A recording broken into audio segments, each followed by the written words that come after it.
istrinya dan anak-anaknya, kemudian dia menyuruh budaknya untuk menjadi imam. Ini dalil yang dijadikan dalil oleh para ulama bahwasanya boleh sholat id di rumah. Adapun bagaimana cara pelaksanaannya, secara umum pelaksanaannya sama saja. Tidak ada bedanya kita sholat id di rumah dengan sholat id di lapangan. Bedanya kalau di rumah kita tidak melaksanakan khutbah, itu saja. Baik, saya ingatkan kembali bagaimana cara pelaksanaan sholat id. Sebelum sholat id kita disunahkan untuk mandi, ya, yaitu mandi tersebut kita kerjakan setelah terbit fajar agar kita mandi di hari id, ya. Setelah itu kita disunnahkan juga untuk makan korma dalam jumlah witir, ya, mau 3, mau 5, mau 7, karena itu sunnah Nabi SAW.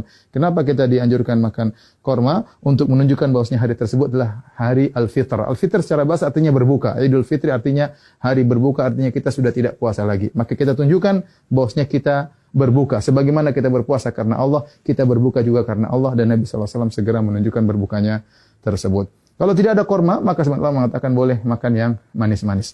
Kemudian setelah itu kita sholat id. Adapun sholat id, maka waktunya dimulai dari waktu syuruk, yaitu sekitar 15 menit setelah sunrise, setelah terbit matahari.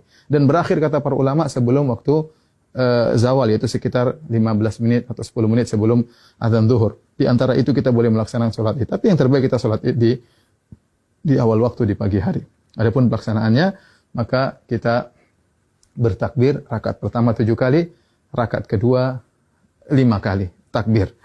Nah, ada khilaf di kalangan para ulama tentang 7 takbir ini. Apakah 7 takbir tersebut termasuk takbiratul ihram ataukah takbiratul ihram tidak dihitung?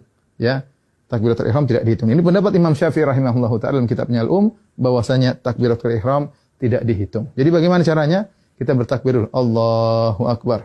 Ini takbiratul ihram. Kemudian kita baca doa istiftah. Setelah kita baca doa istiftah, baru kita bertakbir 7 yang disebut dengan takbirat zawaid, takbir tambahan. Kita takbir Allahu Akbar. Allahu Akbar. Nah, apakah di antara takbir ini ada doa khusus? Tidak ada dalil ya, dari Nabi SAW. Nabi pernah disebutkan membaca sesuatu di antara takbir-takbir tersebut. Oleh karenanya, pendapat mazhab Maliki tidak ada bacaan. Namun sebagian ulama berpendapat boleh membaca sesuatu seperti mazhab Syafi'i. Kita boleh bertakbir, boleh bertahmid, boleh bertahlil di antara takbir-takbir tersebut. Kita ulangi, kita Allahu Akbar, takbiratul ihram, kemudian kita baca doa istiftah, kemudian kita takbir 7 kali. Allahu Akbar 1, Allahu Akbar 2, ya, Allahu Akbar 3. Antara takbir satu dengan yang lainnya kita ada jeda sedikit, apalagi kalau kita jadi imam, agar makmum di belakang bisa mengikuti kita. Kita lanjutkan Allahu Akbar 4, Allahu Akbar 5, Allahu Akbar 6, Allahu Akbar 7.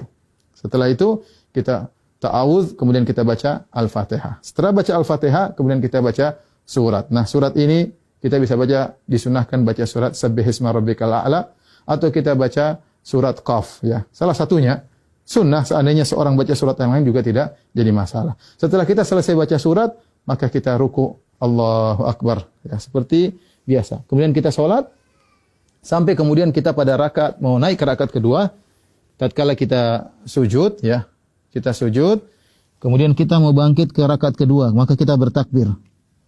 Allahu Akbar. Ya.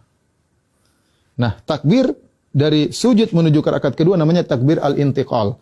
Yaitu takbir perpindahan dari satu rukun ke rukun berikutnya, dan itu tidak dihitung, tidak dihitung. Nah, rakaat kedua kita bertakbir 5 kali. Takbir tadi enggak dihitung, kemudian kita takbir lagi. Allahu Akbar. 1, Allahu Akbar. 2, Allahu Akbar.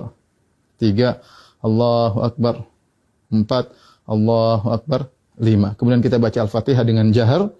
Kemudian setelah itu kita baca surat, disunahkan kita baca surat Al-Ghasyiyah atau kita baca surat Qaf, surat Al-Qamar, kita baca surat Al-Ghasyiyah atau kita baca surat Al-Qamar. Kalau tidak, kita baca surat yang lain, tidak jadi masalah. Kemudian kita selesaikan salat kita. Nah, setelah salat, apakah ada khutbah? Jawabannya, Anas bin Malik ketika mengumpulkan anak dan istrinya, beliau tidak berkhutbah. Oleh karenanya, asalnya kita tidak berkhutbah. Namun sebagian ulama seperti Ibn Qasim dari mazhab Maliki mengatakan jika berkumpul banyak orang, maka ada yang berkhutbah, maka itu baik. Tidak mengapa, tidak terlarang. Ya.